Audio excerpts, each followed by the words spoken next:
Now that we understand what risk management is and why it matters, let's turn to the how. What does the risk management process actually look like? So the risk management process, like we said earlier, is a systematic application of management policies, procedures, and practices to the tasks of communicating, establishing the context of assessing, monitoring, and reviewing risks. So let's break that down into plain language. First, most important word here is systematic, meaning it follows a defined, repeatable methodology. It's not ad hoc or reactive. Second, it applies policies, procedures, and practices, meaning it's embedded in how the organization operates, not just a periodic exercise. Third, it covers several key tasks: communication, establishing context, assessment, monitoring, and review. Think of it like a doctor's approach to patient health. A doctor doesn't just react to symptoms. They have systematic processes for gathering information, making diagnoses, prescribing treatments, and following up.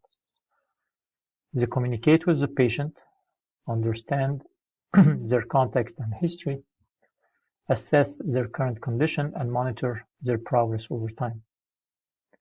Risk management follows a similar logic applied to organizational health.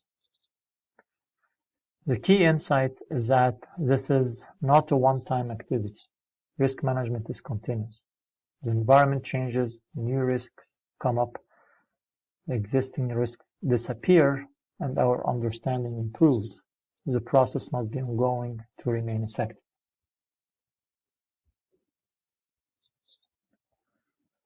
So let's look at this process visually. So you can see here a circular diagram illustrating the 5 core steps of the risk management process, starting at the top and moving clockwise. So step 1 is identify the risks. This is where we systematically identify what could go wrong and what opportunities might arise. We ask questions like, what events could affect our objectives? What are the sources of risk? What might happen, and what would be the consequences? Step 2 is to analyze the risk. Once we've identified risks, we need to understand them more deeply. We analyze the causes and sources of the risk, the likelihood of occurrence, and the potential consequences. This gives us the information we need to make informed decisions. Step 3, evaluate or rank the risk. So not all risks are equal. In this step, we compare our analysis results against our risk criteria or risk appetite, like we said earlier, and tolerance, to prioritize which risks need attention. We might use the heat maps we discussed earlier to visualize this prioritization. Step 4, treat the risk. Based on our evaluation, we decide how to respond. Should we avoid the risk entirely, transfer it through insurance or contracts, mitigate it through controls, or accept it as within our tolerance? We'll discuss these options in detail later. Step 5, monitor and review the risk. Finally, we continuously monitor risks and the effectiveness of our treatments. Are controls working as intended? Have the risks changed? Are new risks emerging? This feeds back into the cycle, starting the process all over again. Notice the arrows connecting these steps. This is a continuous cycle, not a linear progression with an endpoint.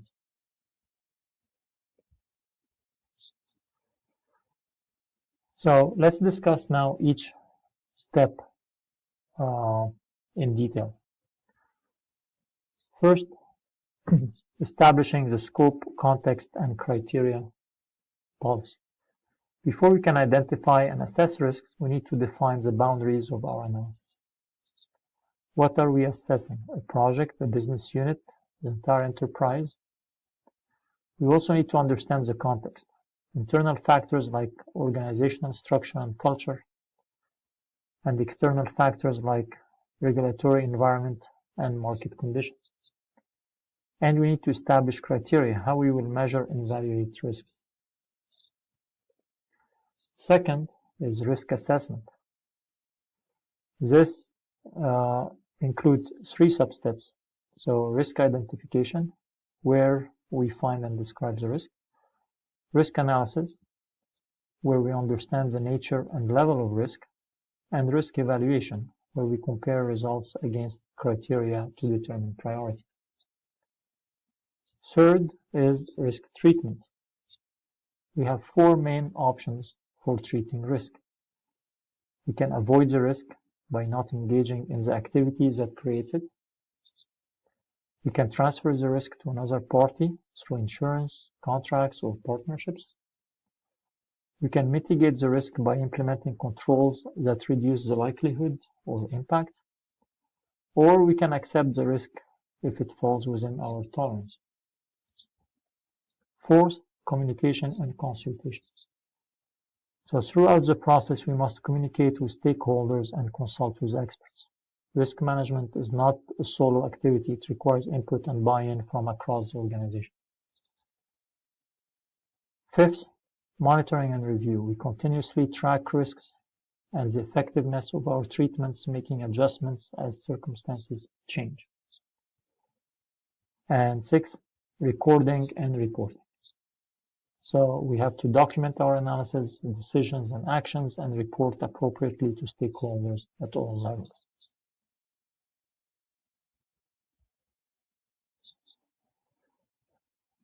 So now let's look at a more comprehensive view of the risk management process. So this diagram adds important detail to what we discussed so far. At the center, you see the core process, scope, context, and criteria at top. Then risk assessment, which includes identification, analysis, and evaluation. Then risk treatment, and finally recording and reporting at the bottom. But notice the 2 vertical bars on either side. On the left, we have communication and consultation. This reminds us that stakeholder engagement is not a step in the process, it's ongoing throughout the process. We're constantly communicating about risks, gathering input, and building consensus. On the right, we have monitoring and review. Similarly, this is not just the final step, it's continuous throughout. We're always watching for changes, assessing effectiveness, and updating our understanding. Now, the table at the bottom here breaks into 3 phases. You have identify, evaluate, and monitor. Under identify, that's where we establish context, determine what and where the risks are, and analyze what we know about them. Under evaluate, we assess how important risks are, determine how they should be reported, and decide what should be done. And finally, under monitor, we implement treatments and continuously review effectiveness. What I want you to take away from this is the integrated cyclical nature of risk management.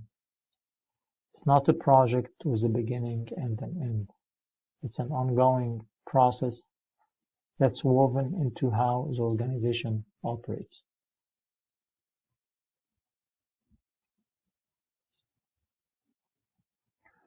So,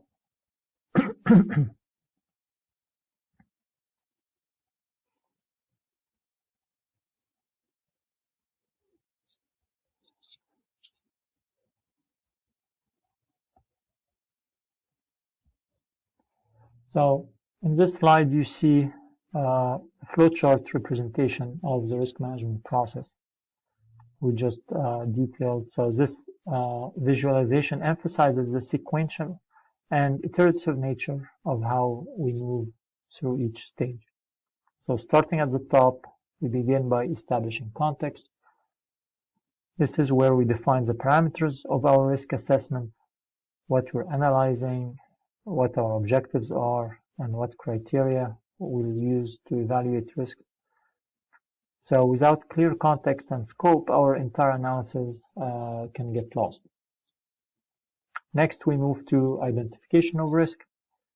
Here, we systematically catalog what could go wrong and what opportunities might emerge. We use various techniques such as brainstorming sessions, historical data analysis, expert interviews, and scenario planning to build comprehensive pictures of potential risks. Then comes analyzing risk, where we dig deeper into each identified risk. What causes it? How likely is it to occur? What would be the consequences? And so on. This analysis gives us the information we need to make informed decisions. Following analysis, we conduct risk evaluation. This is where we compare our analysis results against our established criteria to determine which risks require attention and in what order. Not all risks can be addressed simultaneously. Evaluation helps us set priorities. Now notice the diamond decision there with risk acceptance. This is a decision point. Based on our evaluation, is this risk acceptable as is, or does it require treatment?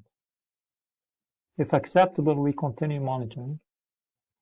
If not, we move to risk treatment. And in risk treatment, that's where we take action. So we implement controls, transfer risk, or taking other measures to bring the risk within acceptable level. The two vertical bars on either side remind us that communication and monitoring happen continuously throughout this process.